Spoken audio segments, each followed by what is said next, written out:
Are you searching for a PC that can handle any game you throw at it, looks clean, and won't break the bank? Look no further.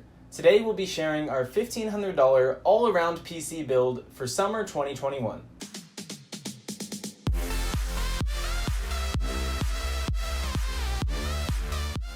Hi, I'm Matthew from RigMonkey. I'm so excited to take you through this PC build. Today we'll be walking through the build process and discussing why we chose the parts that we did. Then we'll put this rig to the test and benchmark a handful of games to see how it performs. If you enjoyed the video, please consider subscribing. All of the parts mentioned in this video will be linked in the description down below. Be sure to check that out. Like with all PC parts, the prices will fluctuate with time, but they shouldn't be too different than what we describe in this video. Starting off with the processor, we chose the Intel i5-9600K, which comes in at around $185 on Amazon. This processor is a huge steal for the performance you receive, mainly because it's become a lot more affordable after the release of the 11th generation processors. While you will start to see bottlenecking with maybe a 3080 or 3090 graphics card, it fits perfectly with this particular build. If you prefer, you could opt for the newer 11600K and a different motherboard, but we didn't think the difference was worth $80+. As for the motherboard, the 9th generation processor means we need a motherboard with an 1151 socket. Because the processor and motherboard are probably the logical upgrades to make 4 to 5 years down the road, we chose a cheaper motherboard that still matched our basic needs. These were multiple M.2 slots, PCIe expansion slots, and the Z390 chipset to support XMP profiles and CPU overclocking, just in case you want to do so. The ASROCK Pro 4 met all of these criteria for just over $100. So I'm editing the video and I realized that I never talked about the CPU cooler. We have the Arctic Freezer 34 eSports Duo cooler. I really like these because they're affordable at $45 and they also perform very well. They keep temperatures low and they come in a lot of different color options, but we picked just the black and white one to match this build.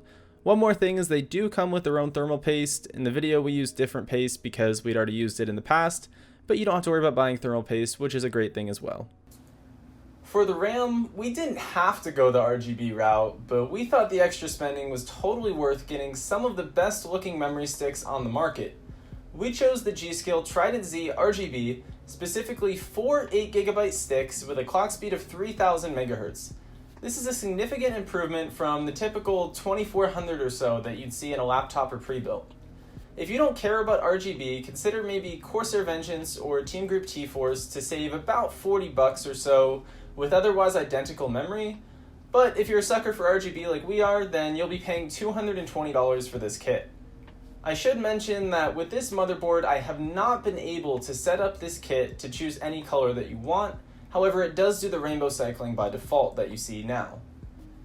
For the storage, we chose a 500GB M.2 solid-state drive from Crucial, along with a 4TB Western Digital Blue hard drive. The operating system and all the important programs go on the SSD, with tons of storage for files or Steam games on the hard drive.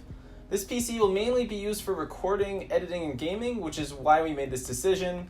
However, if you don't need the extra storage, you could probably skip the hard drive or opt for maybe just a 1TB SSD instead. Before we move on, do you follow us on Instagram? Check us out at rigmonkey.io.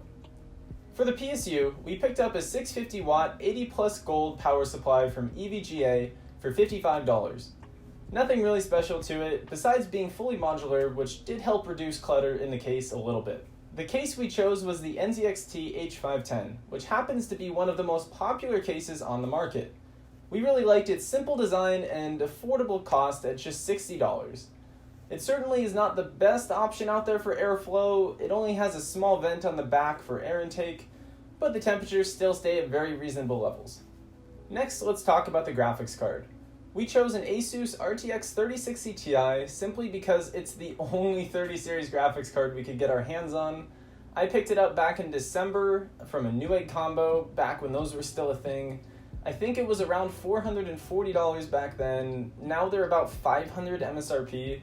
But the simple answer is if you can get any 30 series card at a reasonable price, you should absolutely do it. Something like a 3080 or 3090 might be a little overkill with this processor and this PC, but any of the 3060 or 3070 variants would all work great. We specifically like this card because it has a pretty simple design. I like the little RGB bar, and it complements really well. It'll run any game that you throw at it, but again, any of those cards would be a great option. However, we know not everyone can get one, and we're not just going to ignore that. You have a few options, whether you just don't buy a graphics card at all, buy the best you could buy for the same amount of money, which right now is about a 1660 Super on eBay, or you should do what I recommend, which is buying a cheap graphics card just to get you through until the shortage is over.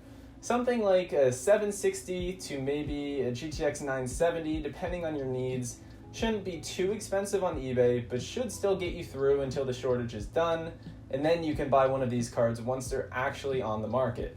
However, for this build, we did pick the 3060 Ti, and it fits great. Finally, we added some optional additions with the extra budget we had. First, we got a 3-pack of upHere RGB fans for just over $20.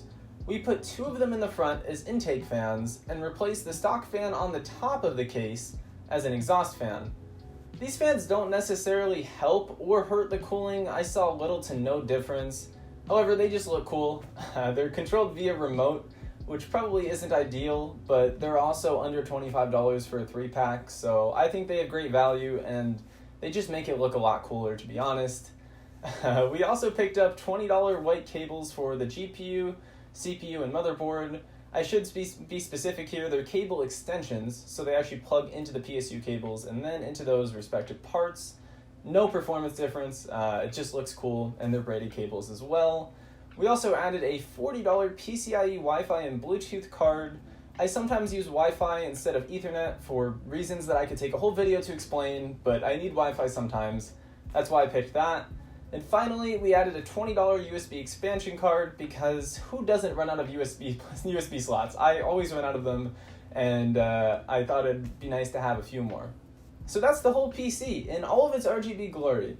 I think it looks really clean, I'm really happy with it. However, looks don't matter if the computer can't perform. So let's load up a few games and see how things go. So let's talk about benchmarking.